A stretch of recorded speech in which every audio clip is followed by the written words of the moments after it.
Hi guys, good day, it's Bea and welcome again to my channel. Ngayon nga po ibigay po natin ang game schedule sa August 13, 2023 sa SEA Volleyball League 2023 na ginaganap ngayon sa bansang Thailand. Kaya before that, don't forget to like, comment, and subscribe and pahit notification bell para lagi po kayong updated sa aking mga bawang-gawang video about sa volleyball dito sa Pilipinas. Kaya guys, wag na po nating patagalin pa. Ito na po ang game schedule. August 13 or last day of SEA Volleyball League League 2 na ginaganap ngayon sa Thailand. Ito ay sa Sunday. First game 4 PM, Philippines versus Indonesia. Second game naman po ang Thailand versus Vietnam 7 PM.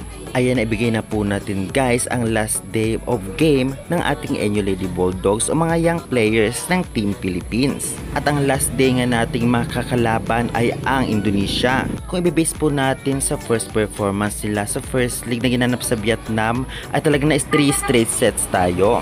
Ngunit kung tutuusin ay may laban naman po tayo at kanina lamang po sa laban natin versus nga sa Vietnam ay talaga namang nakaisang set tayo at gitgitan nga yung scores.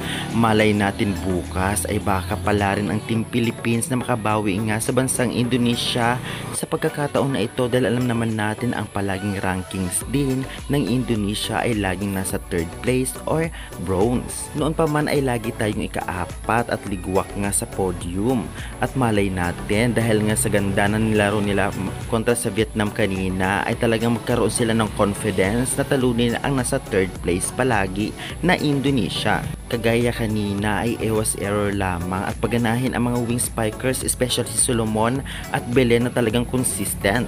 At medyo sana palitan nga itong sa Alinsog. Okay naman siya, ngunit mas preferred ko nga itong si Paniki compare sa kanya kung ako papipiliin. Kaya guys, excited na ba kayo para bukas? At sa tingin nyo ba makapodium kaya ang Team Philippines laban sa Indonesia? Kung ganun man ay malaking karangalan ito sa Pilipinas dahil alam naman natin na kahit sinong national team na pinapadala ng ating bansa ay hirap na makapodium. Ang NU Lady Bulldogs ay UAAP collegiate player pa lang, ngunit pumapalag na. Ano masasabi nyo? I-comment na yan at huwag kalimutan mag-like and subscribe for more updates. Thank you!